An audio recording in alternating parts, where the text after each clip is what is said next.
Welcome to Late Night Horror Stories and True Crime. Tonight we take you deep into the mist-covered hills of West Virginia, where legends never die, only grow more terrifying with time.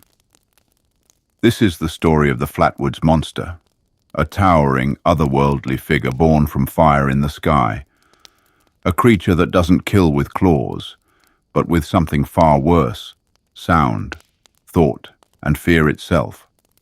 Based on real events and chilling witness reports, we bring you 3 terrifying encounters with an entity that has haunted the Appalachian Mountains for generations. Turn off the lights, turn up the volume, and remember, what lives in these woods may already know your name.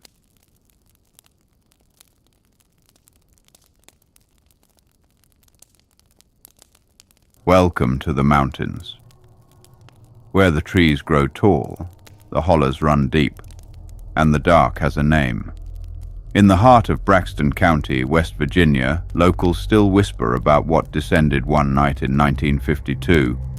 They call it a legend, a warning, a moment burned into the Appalachian memory like wildfire through dry brush. They say it came from the sky, trailing fire and smoke like the devil's own comet. Some called it a meteor, others weren't so sure. And when it finally hit the woods outside the tiny town of Flatwoods, what crawled from the wreckage wasn't just some alien being. It was a monster, 12 feet tall, cloaked in a metallic skin that shimmered like oil in moonlight, with glowing red eyes like lanterns in a coal mine, and a head shaped like the ace of spades. They said it didn't walk, it floated. They said it didn't speak, it screamed in your skull. They said it never touched you, but you'd bleed, you'd break, you'd beg to move, and your body would just stop listening. This is the story of the Flatwoods Monster, told not through theory, not through speculation, but through the voices of the people who claim to have survived it. Some lived to speak, others didn't. Braxton County, West Virginia, spring 1964. It had been nearly 12 years since the night something fell from the sky, as the locals like to call it. Spoken with a sarcastic smirk or a quick sign of the cross, depending on who was doing the remembering. Most folks kept the old story buried under layers of disbelief, whiskey, and church. But the woods didn't forget, and some families never got to. Raymond Miller was 12 years old and obsessed with stars, the kind in the sky, not the ones on the television. His older brother Eli was 16, mean as a copperhead, and built like he'd been carved out of pine. They lived in a weather-beaten house up on Thorn Ridge, about 2 miles out from where the Flatwoods thing supposedly landed back in '52. Their daddy had seen it, claimed he watched the fireball drop behind the tree line when he was just a teenager. But he died in the mines before the boys were old enough to ask him the truth. Their mother, Ruth Miller, didn't talk about it much. The only time Raymond ever heard her mention it was during one of her cigarette and bourbon nights. It broke his mind, whatever he saw. I think that thing came down and stayed. It was a Wednesday night, warm and still, when Raymond saw the second one. He was out back with a pair of hand-me-down binoculars, charting stars on a sheet of printer paper trying to trace Cassiopeia, when he saw a black streak slice across the heavens. Not a plane, not a shooting star. It moved too slow, too deliberate. No fire, no tail. Just a wide, oily line that shimmered with faint green light. It dropped straight behind the old pine forest bordering the valley where the 1952 sighting had happened. Raymond froze. Then, like an idiot chasing a ghost, he sprinted for the house. "You're lying," Eli said. He stood shirtless in the kitchen, cracking open a beer while their mother slept on the couch. "I swear to God, Eli." It dropped right behind the valley. I seen it clear." "You seen it," he mocked, slugging half the can. "You and your space shit. It was a plane." Raymond's hands were trembling. "It didn't look like a plane." Eli sighed, jaw flexing. "All right, let's go then. Prove it." They were in the woods by midnight. Eli had a flashlight and Raymond carried their father's old rusted hunting knife, more for courage than protection. The forest felt wrong. Dead air, no crickets, no frogs. Even the wind had abandoned the trees.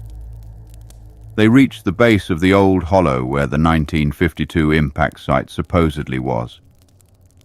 For a second, it looked like nothing had changed until the flashlight passed over the moss. It was scorched, burned in a perfect circle about 20 feet across. Trees at the edge of the clearing leaned outward, bark singed black, and a strange shimmering mist clung to the center like smoke that refused to rise. Eli stepped forward and the flashlight flickered.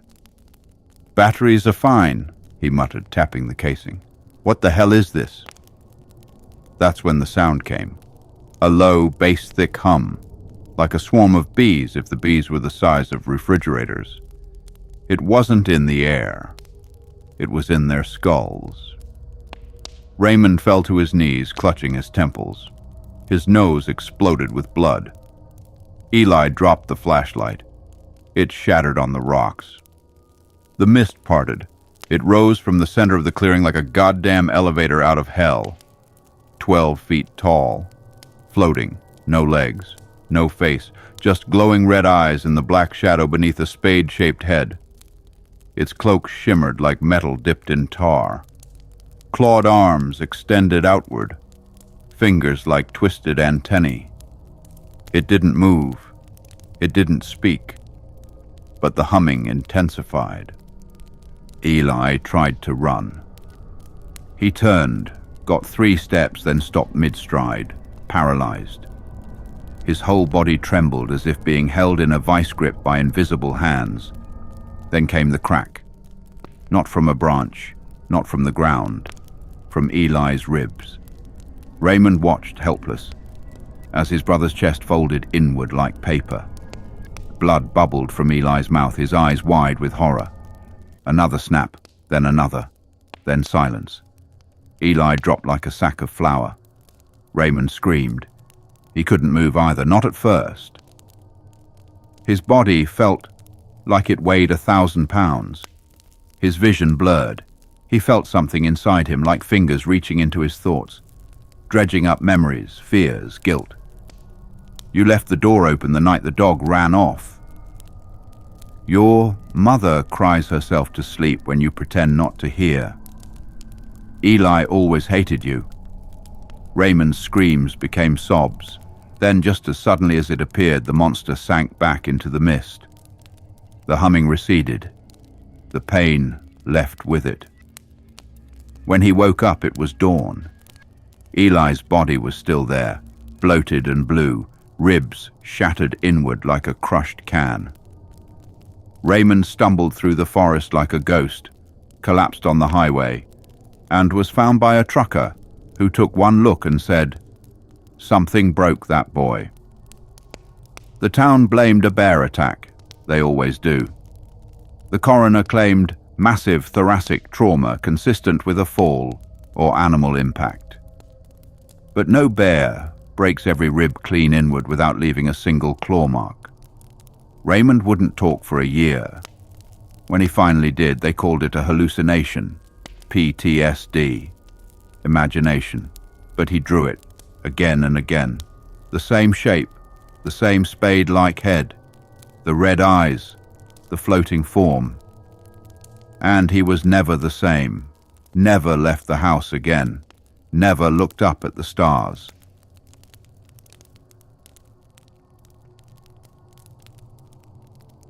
Payne Hollow Road, Braxton County. Fall 1978.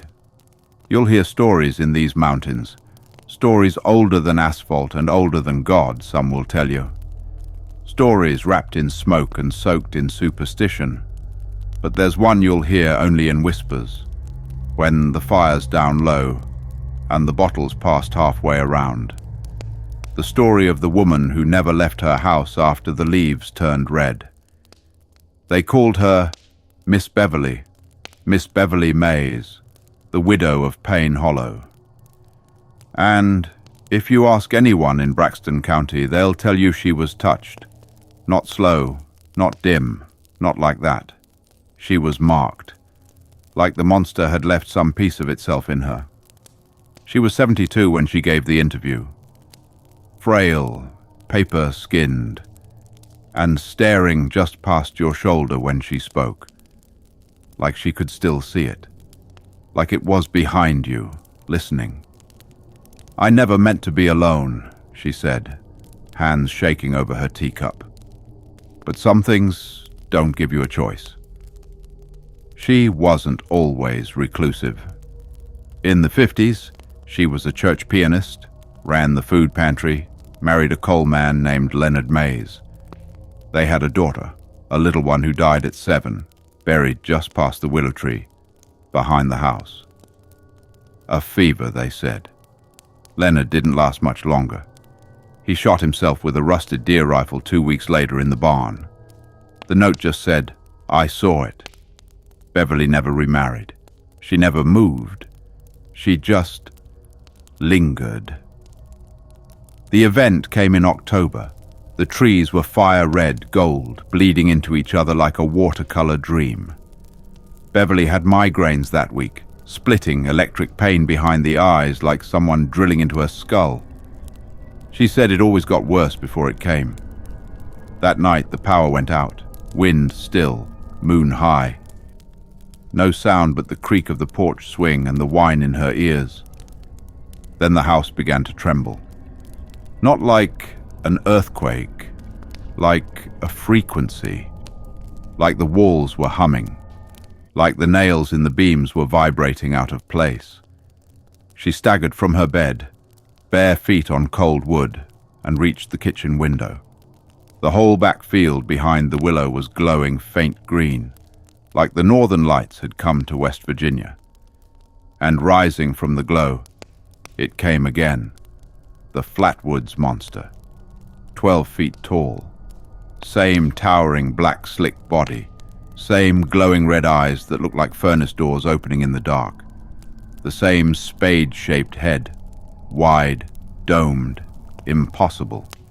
It didn't walk, it hovered, but it felt closer this time, more invasive, as if it had learned her name. She turned to run, and that's when the pain struck. Not a headache, not a stroke. Something deeper. She collapsed mid-stride, body seizing. A high-pitched tone shrieked in her skull. Her vision stuttered. Her nose ran hot and red. Her hands twisted at unnatural angles, her fingers locking backward until she heard the snap of bone. She screamed, but her mouth made no sound, because her jaw had frozen, mid-howl. She lay paralyzed, eyes open, blood streaming down her face as the front door creaked open without touch. And then he came inside. She never saw it move.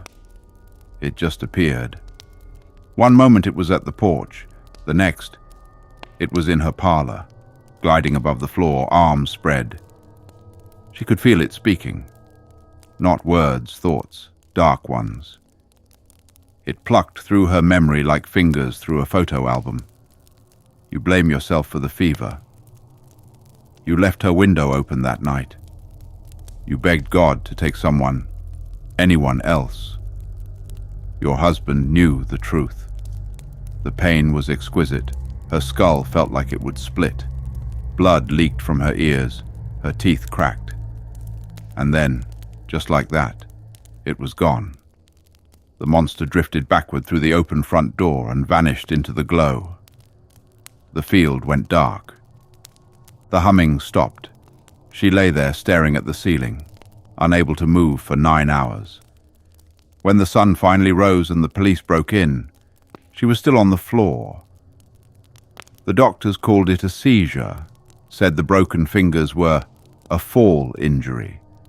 They said her nosebleed and auditory hallucinations were a symptom of psychosomatic stress. No one believed she'd seen it, except the mailman, who quit his route the next week. He'd found the front door open, said he saw something standing at the edge of the field staring straight at him.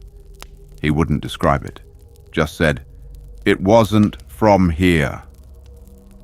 Miss Beverly never recovered. She walked with a cane, lived in the same house with the windows boarded shut. She took her tea at 2 a.m. every night, facing the back field. Some say she talked to it. One night in 1983, the field glowed green again. Neighbors called it a trick of light, swamp gas, who knows what. Miss Beverly was found sitting in her rocker, eyes wide open. Every bone in her hands broken, still smiling.